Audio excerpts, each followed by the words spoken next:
Thank you, Suzanne, for that overview. That was really great. Now I wanted to introduce you to Alexis Lowry, who's going to do a more focused lecture on Michael Heizer and Robert Scull. Let's welcome Alexis.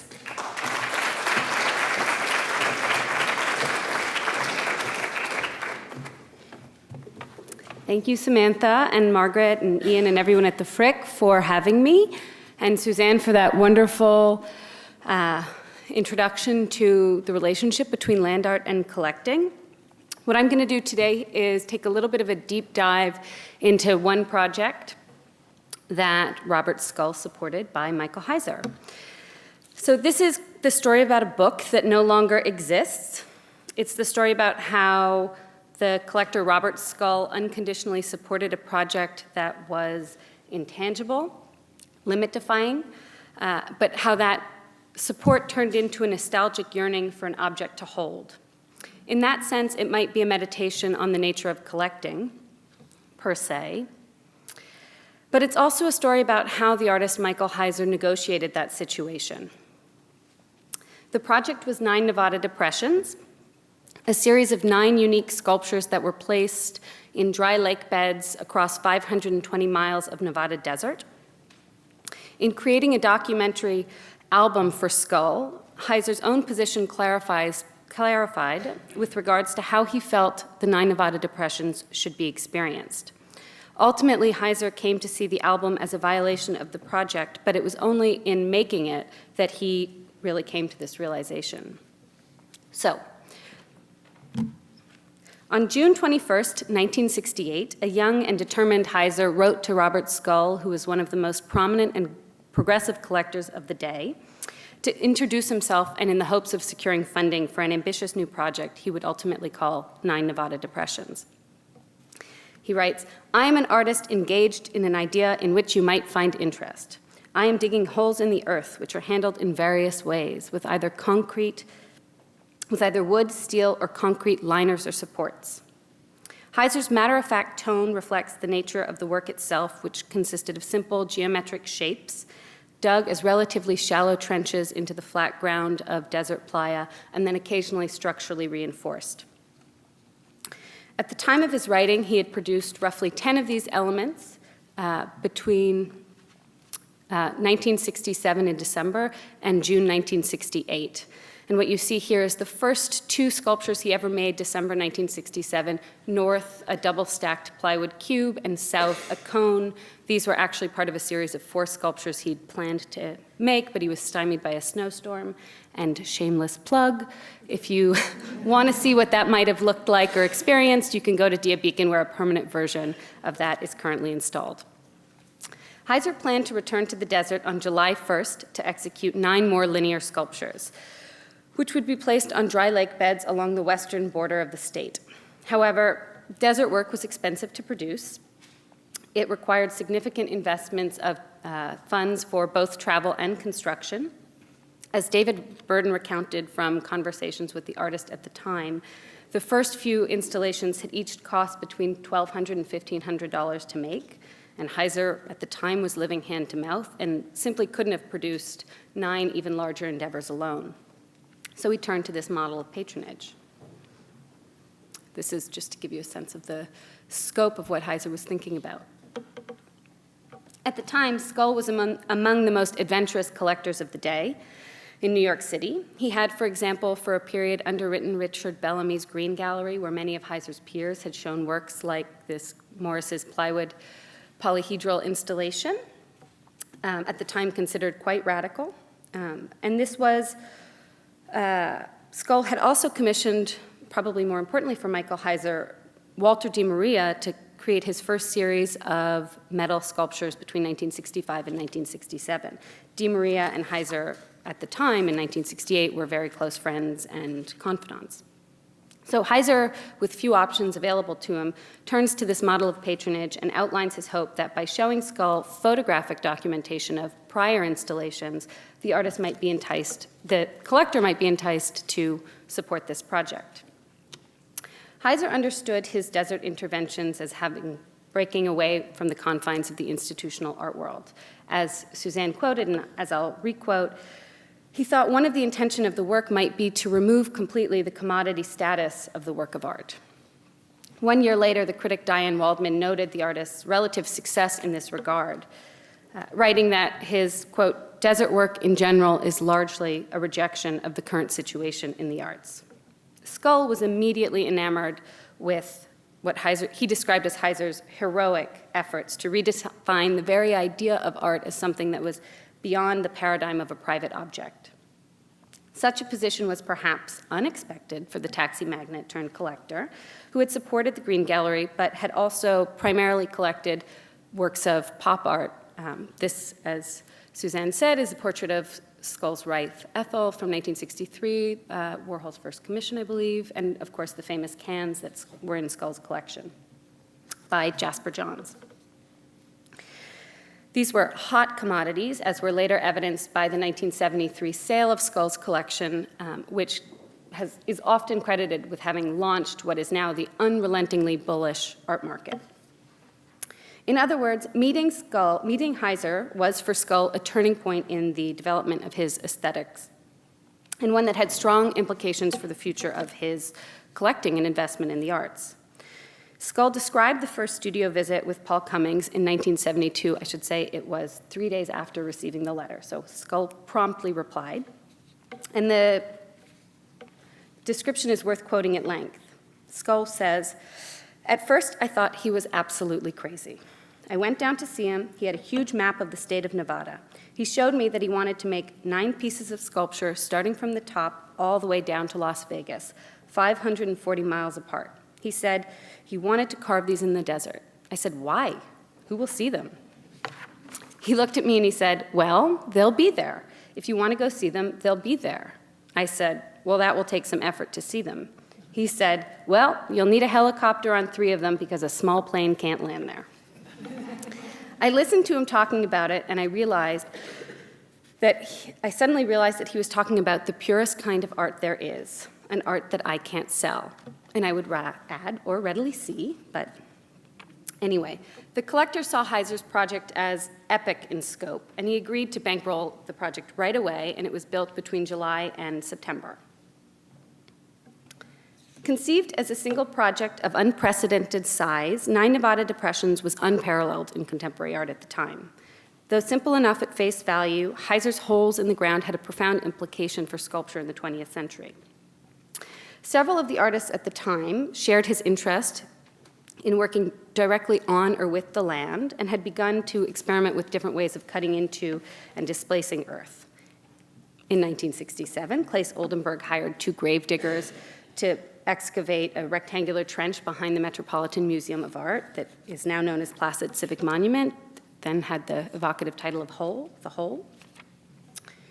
In 1968, Robert Smithson began making his non-sites, such as a non-site pine barren, which included raw material from the pine barrens displaced into metal bins that were situated in the gallery with a photostat map of the site where the material had been gathered, so these combinations of material from sites and their representations.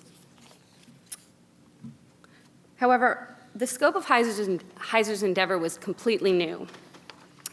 The individual works, the 9, fault, hydrate, sticks, double compression, cilia, dissipate 1, backfill, dissipate 2, and circumflex isolated mass, formed a sculptural chain running from the tip of the stake to the top. Individually, there was little precedent for the size of the 9 sculptures.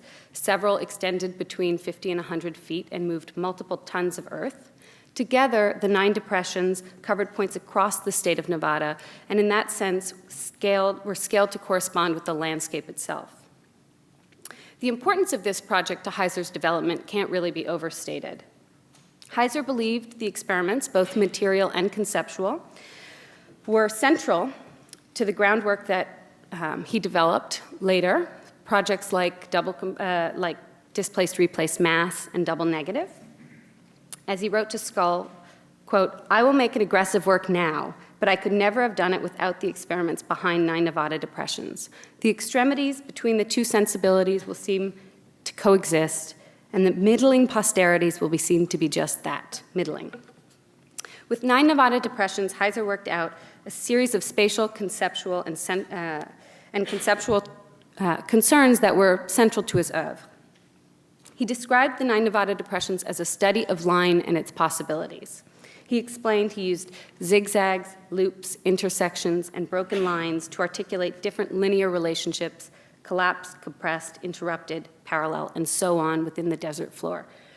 So here you can see the first 3, rift, hydrate, and sticks. You have the bent line, the dropped lines, the broken lines, double compression, these compressed lines. These are wooden liners that were packed in the center with earth so that they compressed and became narrower. Again, dissipate, a broken line, isolated, circumflex, isolated mass, so this sort of looping line. Several of the 9 depressions explored what happened to line under pressure. Others subjected line to chance. They impressed linear configurations into the desert, traced existing topological contours, and revealed artificially imposed boundaries. The individual concerns with line were also reflected in the placement, which together loosely traced the border between, or the boundary between Nevada and California. All the sculptures were within 30 miles, of the border, and 2 directly abutted it, thus establishing a kind of reciprocal relationship between a linear relationship between the project as a whole and its individual parts, bound together by a shared concern for the expression of line in space, both literally as sculpture and cartographically. Each of Heizer's sculptures also functioned as autonomous works of art that could be experienced and understood on their own terms. 9 Nevada depressions thus resisted perceptual resolution from a single vantage point. Impossible to see all at once, the project was equally hard to encompass with a camera. Physically, the depressions were fugitive, difficult to reach, and spaced far apart from one another, the distance varying between 15 and 200 miles as the crow flies, making the totality of the project deliberately hard to grasp. A viewer would have to carry her memory of one site to the next, piecing together the details of 9 Nevada depressions against the immensity of the Great Basin Desert in Nevada. Many of the depressions also were extremely fugitive, vanishing within a few weeks, making there a sense of urgency also in the process of seeing the work. So there was this limited period of time in which they were available to people. As Scull explained to Newsweek in '68 after having seen the work, all that was left of his own trip were memories in the form of photographs. Scull was attracted to what we might call Heizer's disruptive ambition. And today, the artist credits Scull as a co-conspirator in this regard, having unconditionally supported this project that was immovable, inaccessible, and ultimately short-lived. Scull himself kind of celebrated the institutional liberation of the work, noting after visiting the depressions, quote, "A piece of sculpture could be an idea that turns the world on fire. However," and here's the rub, "despite the near romantic attachment to the desert work's conceptual and structural radicality and to his own active role in its realization, Scull never really gave up the desire to want something tangible to hold on to. Not long after the trip out west, he asked Heizer for a record of some sort, a document of the project's existence. And as a gesture of goodwill and thanks, Heizer, this is just a picture of the 2 of them out there at Dissipate 2. As a gesture of goodwill and thanks, Heizer produced a leather-bound volume of photographs and related documentary material in the months following construction. He sort of began it soon after, but it took him a while to finalize the book. As David Burden writes in the notes for the Life magazine article that was ultimately published about this and other land art projects in 1969, quote, "Heizer presented Scull with a souvenir album of the depressions, bound in yellow steerhide and accompanied by a yellow steerhide case. The album, a unique copy made by Heizer, contains photostats of photos, maps, and drawings. The hide was already finger-marked from much perusing, but Scull was very apprehensive as he watched me turning the pages, apparently fearing I would go on a dog-earing binge. He assured me that neither he nor Heizer considered the book a work of art. The book is said to have cost him $17,000, the total price of the depressions, but he had no comment for me on that." From David Burden's notes and from my own research in the artist's archives, I can say that the contents of the Scull book can loosely be divided into 3 categories. images that give insight into Heizer's working method, images that provide a contextual framework for the sculptures, and images of the sculptures in situ, photographed over a period of many months. These are photographs that Heizer took of the pages of the Scull book, which he generously agreed to share with us today. In the first category, a reproduction of the matchstick drawing for the dissipate depressions and an image of tire tracks along the dry desert floor provide kind of telling information about how the project was created. So he used chance operations to define forms. He dropped matchsticks on a page and recorded their placement, and that is how he determined the placement of the cuts that he made for the 2 dissipate depressions. And he drove directly out onto the desert, so the tire tracks kind of indexing the manual labor associated with the project. The book also included a map, which was a nod towards the project's total conception, towards the practicalities of Heizer's searching for appropriate land, but also towards the experience of sorry, that went too fast, of actually going to see the sites. You needed this map to sort of guide you, and this is Heizer and Scull on their trip in September 1968. In the second category, photographs of desert landscapes impacted by kind of man-made and natural disasters, and a textual statement about Nevada written by Heizer present the state as a complex amalgamation of associations. What we might think of the desert as blank void, but actually for Heizer, it was a site that was highly politically charged. It was the epicenter of nuclear testing in the United States, a major mining point, a place where of many years of displacements. And so for Heizer, interspersed between the pages of the album also featured this additional supporting material. He also included this picture of Rift with an image of a train crash that takes a form that looks almost identical to Rift, that inaugurated what he later described as his Art Before Life series, in which he would pair images of his own work with that seemed to anticipate images found in the world later. In the final category, there were all these pictures of the depressions in their various states. Taken together, the pages of the Scull book affirm what the project's title implies and what its spatial and physical distribution demand, that Nevada was not just a place where the structures were made, but was integral to its conception.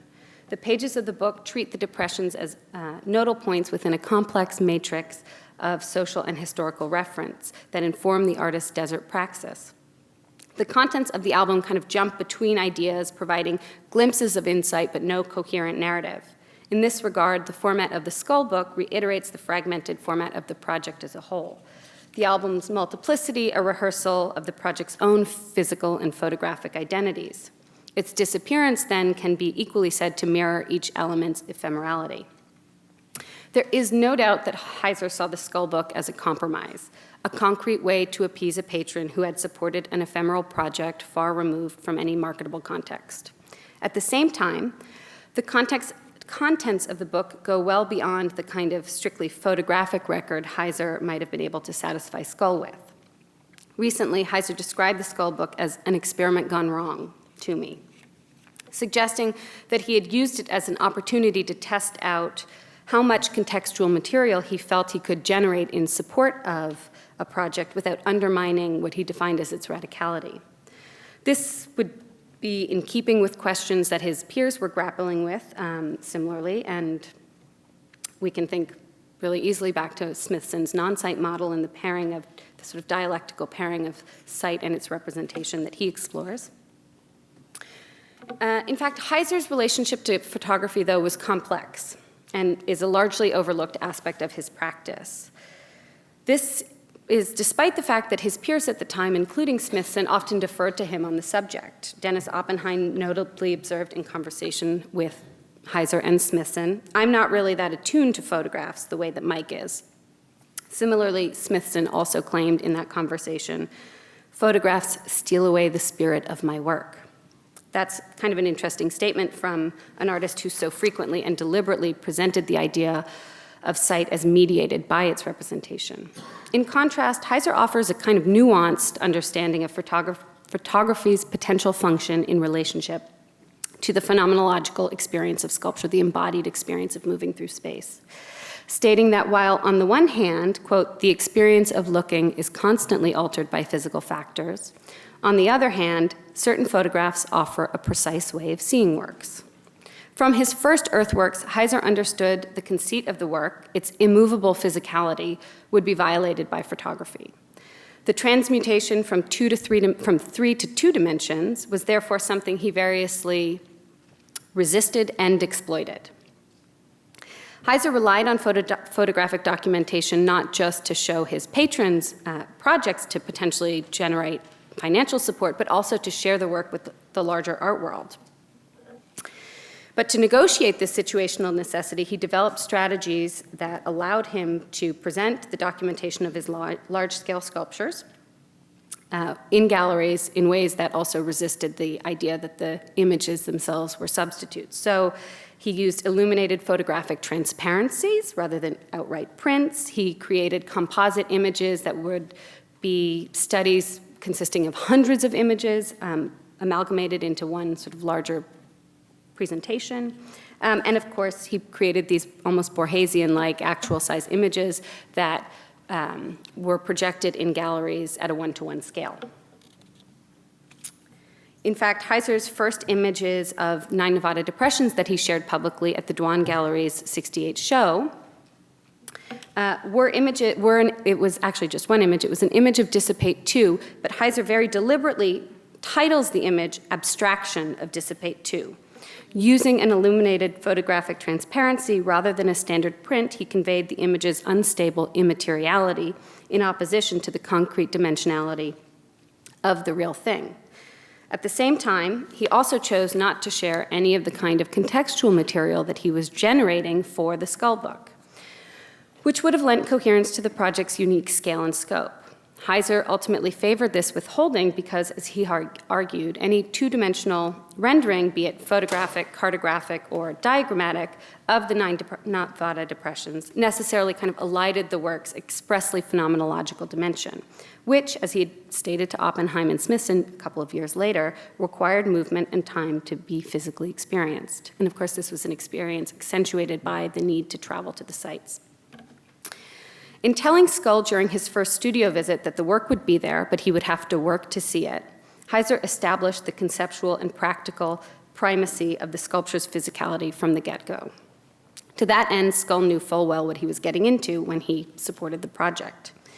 The Scull book then reified a project that was in a way that was ultimately anathema to its conception.